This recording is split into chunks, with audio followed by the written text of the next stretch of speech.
Now, before you get in the kitchen preparing some fresh, healthy, delicious meals for your children, there's a few things we would like you to remember.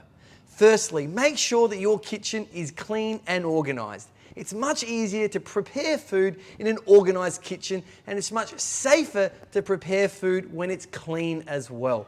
Start by wiping down all your benches using hot soapy water and giving your hands a thorough wash again using hot soapy water.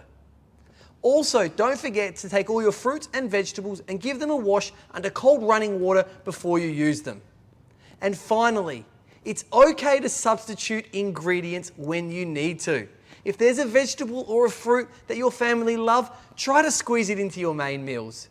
If you don't have a particular ingredient that a recipe suggests, if it's a savoury dish, go ahead and substitute it for something else. Use whatever you've got available in your fridge or your freezer.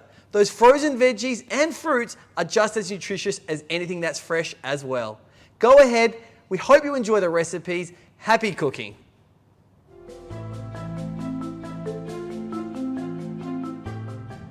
Now, before we get started, the first thing we need to do is give our hands a good wash under warm, soapy water. Wash your hands thoroughly on the palms, between your fingers, underneath your nails, and right up to the tops of your wrists. And then dry your hands using paper towel.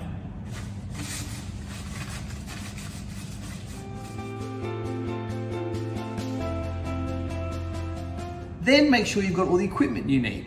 You're going to need, to begin with, one sturdy chopping board, and underneath that chopping board, a non-slip mat to stop it from sliding around. You could also use a piece of damp paper towel or a damp Chutz cloth. You'll also need some bowls, a large knife or any kind of knife that you're comfortable using. Make sure that the knife is on top of your chopping board and not to the sides, as it's less likely to get knocked away or off the bench when it's stored in that position. And then also make sure that if you're using pots and pans, that the handles of the pans are facing inwards as opposed to outwards, where they are much more likely to get knocked and potentially spill. Also make sure that you've got all the utensils you need, along with tasting spoons that you may need throughout your cook.